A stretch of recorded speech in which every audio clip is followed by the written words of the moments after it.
వారి సంక్షోభం నేపథ్యంలో కేంద్ర ప్రభుత్వం కీలక ప్రకటన చేస్తోంది. నిత్యావసర సేవల చట్టాన్ని కూడా తీసుకొచ్చింది. అయితే ఎల్పీజీ రిఫైనరీలకు కూడా ఇప్పటికే ఉత్పత్తి పెంచాలంటూ కీలకమైన ఆదేశాలు ఇచ్చింది. అయితే ఇప్పటికే మనం చూస్తున్నాం హైదరాబాద్, బెంగళూరు, చెన్నై ఇట్లాంటి ప్రాంతాలు, ముంబై ఇప్పటికే హోటలియర్స్ అందరూ కూడా ఆందోళన వ్యక్తం చేస్తున్నారు. రెస్టారెంట్ వాళ్ళు, అలానే ఈ హోటల్ రెస్టారెంట్ అసోసియేషన్స్ కూడా ఇప్పటికీ తీవ్ర ఆవేదన వ్యక్తం చేయడం, ధర్నాలు చేయడం, ప్రధాని మోదీకి కూడా లేఖ రాయడం కూడా జరిగింది. ఎందుకంటే కమర్షియల్ గ్యాస్ సరఫరా నిలిపివేయడం వల్ల హోటళ్లు, రెస్టారెంట్లు మూసుకునే పరిస్థితి వచ్చేసింది అంటూ కూడా తీవ్ర ఆవేదన వ్యక్తం చేస్తున్నారు. కమర్షియల్ గ్యాస్ సప్లై నిలిపేస్తే ఎలా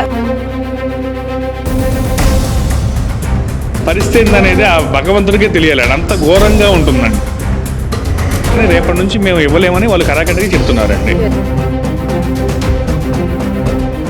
కమర్షియల్కు మేము ఆపేసి ఏదో ఇంటికి గ్యాస్ ఇస్తామంటే మా షాపుల్లో కూడా ఒక్కొక్కళ్ళ షాపుల్లో ఒక 30 ఏసీ, 20 ఏసీ, 10 మంది పనిచేస్తున్నారండి. వీళ్ళందరికీ కూడా కుటుంబాలు ఉన్నాయి.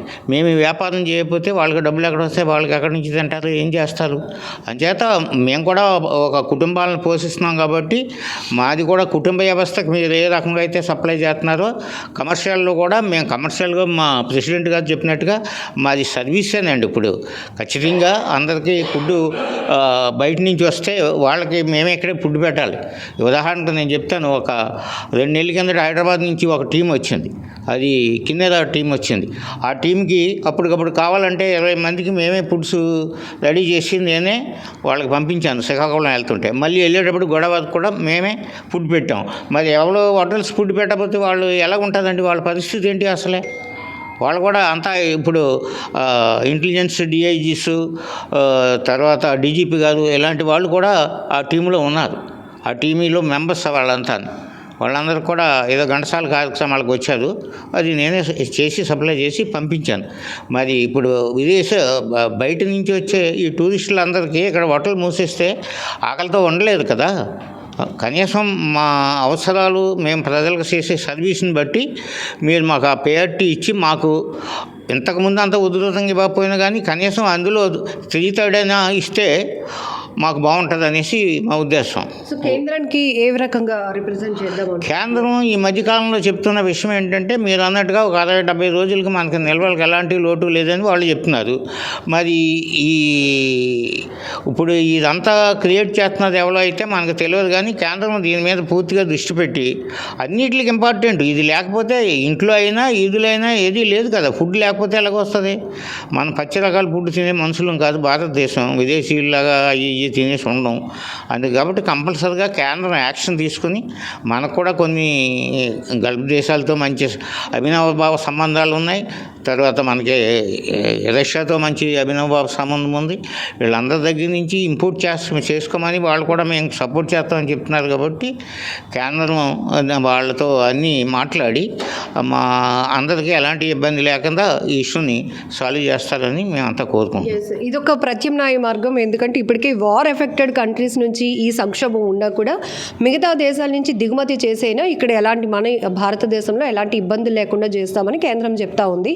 సో ఇంతలోనే మీరు హోటల్స్ వాళ్ళు ఒక ఆందోళన వెళ్తే కనుక ఇది ఎట్లాంటి ఏ విధంగా కూడా ఎక్కడా కూడా క్లారిటీగా నిల్వలు ఉన్నాయి, మీకు ఏ విధమైన ఇబ్బంది లేదని వాళ్ళు చెప్తున్నారు. మనకి సోషల్ మీడియాలోనే ఉన్న రకరకాలుగా కేంద్ర సెంట్రల్ పెట్రోలియం మినిస్ట్రీ నుంచి ఒక సర్క్యులేషన్ రిలీజ్ అయిందని, అది ఏది నిజమో ఏది అబద్ధమో తెలియక రోజుకు ఒక రకంగా ఒక సర్క్యులేట్ రిలీజ్ అవుతుందండి. దానివల్ల అయోమయం అయిపోయి ఈ బ్లాక్ మార్కెట్ అనేది ఉధృతం అయిపోతుందండి. అది పెద్ద సమస్యలాగా మారుతుందండి. ఇప్పటికైనా కానీ మేము కోరుకునేది ఒకటేనండి, సెంట్రల్ గవర్నమెంట్ నుంచి ఒకటి సర్క్యులేటు, ఒకటి పక్కాగా గ్యాస్ ఏ విధమైన ప్రాబ్లం లేదు, ఆల్ కమర్షియల్స్ వీళ్ళకి ఏ విధమైన ప్రాబ్లం లేకుండా రిలీజ్ చేయండి అని ఒక సర్క్యులేషన్ రిలీజ్ చేస్తే ఈ బ్లాక్ మార్కెట్ని అరికట్టొచ్చండి. మేము కోరుకునేది ఒకటేనండి, మనకి వారం రోజుల్లోనే దగ్గర 500 రూపాయలు పెరిగింది. ఇంతకుముందు నెలలో ఒకసారి ఫస్ట్ వీక్లో ఒకసారి రేటు పెంచేవాళ్ళండి. ఇప్పుడు స్టాక్ మార్కెట్ లాగా ఏ రోజుకి ఆ రోజు రేటు పెరుగుతుందని చెప్తున్నారండి. ఆ ఏ రోజుకి ఆ రోజు రేటు పెరుగుతుంది, 3500 వరకు రేటు మారుతుందని చెప్తున్నారు. మేము కోరుకునేది ఒకటే, మాకు గ్యాస్ యుద్ధం జరగక ముందు ఏ రేటుగా ఉందో మాకు ఆ రేటుకి ఇప్పించండి. మాకేం తక్కువ కావాలని కోరుకోవట్లేదండి. ఆ రేటుకి ఇప్పించండి, మమ్మల్ని కాపాడండి, సేవా రంగాన్ని నిలబెట్టండి అని కోరుకుంటున్నాము. ఈ వార్ ఎఫెక్ట్ తర్వాత ఇప్పటికి మీకు సప్లై అవుతున్న సిలిండర్స్ పైన కాస్ట్ ఏమైనా డిఫరెన్సియేషన్ చూసారా సార్? దేశం మొత్తం కూడా ఈరోజు ప్రతి మనిషి కూడా ఉపాధి నిమిత్తం సిటీలకు వస్తూ ఉంటారు, టూరిజం నిమిత్తం వేరే రాష్ట్రాలు వెళ్తారు, వేరే జిల్లాలు వెళ్తారు. మీరు ఒకేసారి ఈ అత్యధిక దేశంలో ఏం జరిగింది, యుద్ధం మూలాన గ్యాస్ ప్రాబ్లం వచ్చింది. దానికి ప్రత్యామ్నాయ మార్గాలు చూపించాల్సింది ఎవరు? గవర్నమెంట్. వాళ్ళ దగ్గర ఎన్ని నిల్వలు ఉన్నాయి, ఆల్టర్నేషన్ ఏంటి, ఎలా మీరు ఫాలో అవ్వాలని ఏ రాష్ట్రానికి ఆ రాష్ట్రానికి అవగాహన సదస్సులు ఏర్పాటు చేసి ఈ రంగం నిలబడాలి అంటే ఇదంతా మామూలుగా ఒక అత్యధిక పరిస్థితి ఎందుకంటున్నామంటే ఒకప్పుడు మళ్ళీ కాదు, ఇవాళ 140 కోట్ల మంది అందరూ ఉపాధి నిమిత్తం సిటీలకు వస్తున్నారు, పట్టణాలకు వస్తున్నారు, మరి అలానే రాష్ట్రాలు వెళ్తున్నారు. టూరిజం మీద ఉంది. దీని ప్రభావం ఎక్కడి నుంచి ఎక్కడి వరకు వెళ్తుంది, మనిషి మొత్తం అస్తిత్వం మొత్తం మీద ఏర్పడుతుంది.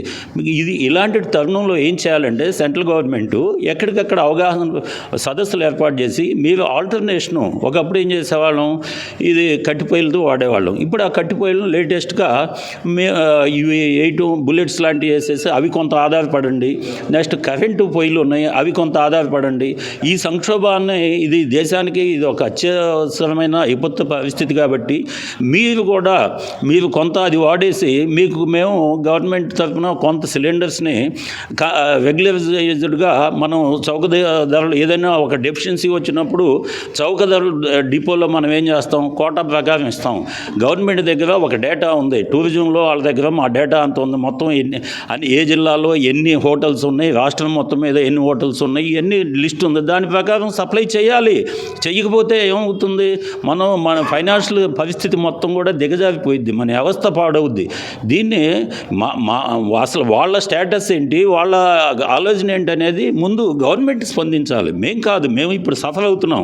రోజు గ్యాస్ సిలిండర్లు ఇదవుతుంది. నెక్స్ట్ బిజినెస్లు మేమేం చేసాము, ఇప్పుడు అంతకుముందు 2000 ఉన్నాయి, ఇప్పుడు 2500 3000 పెట్టి కొనాలంటే రేటు పెంచుతానో గెస్ట్ రాడు, తిన్నడు.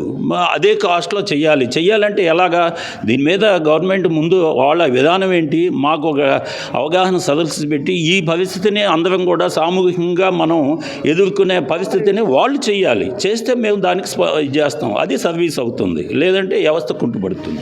హోటల్స్ రంగాన్ని మేము సర్వీస్గానే చేస్తున్నాము, దీన్ని కమర్షియల్గా చూడొద్దు. ప్రభుత్వం ఒక స్పష్టమైన క్లారిటీ ఇస్తే కనుక దీనికి మేము కూడా కోఆపరేట్ చేయడానికి ఏ విధమైన విధి విధానాలతో ముందుకు వెళ్తే ఈ సంక్షోభాన్ని అందరం కలిసి ఐక్యతగా ఎదుర్కోగలుగుతామని ఒక క్లారిటీని గవర్నమెంటే ఇవ్వాలి. ఇప్పటికీ మిస్లీడ్ అవుతోంది, రకరకాల వార్తలు వస్తున్నాయి, రకరకాల ఇన్ఫర్మేషన్ అనేది మిస్లీడ్ అవుతూ ఉండడం వల్ల కూడా తీవ్రమైన ఆవేదన కలుగుతోంది. సో ఇప్పటికే విశాఖ పర్యాటక ప్రాంతంగా ప్రసిద్ధిగాంచింది కాబట్టి ఎనీ టైం ఫుడ్ దొరుకుతుంది అనేటటువంటి ఒక నమ్మకంతో ఇటు టూరిస్టులు కానీ సామాన్య ప్రజానికం కానీ ఎప్పటికప్పుడు వస్తూ ఉంటారు. మరి అత్యవసరంగా అసలు కావాల్సినటువంటి ముడి చమురైన గ్యాస్నే హోటల్స్కు నిలిపేస్తే ఇక మూసుకోవాల్సిన పరిస్థితులు వస్తాయి. ఇప్పటికే విశాఖలో 1000 వరకు హోటల్స్ ఉన్నాయి.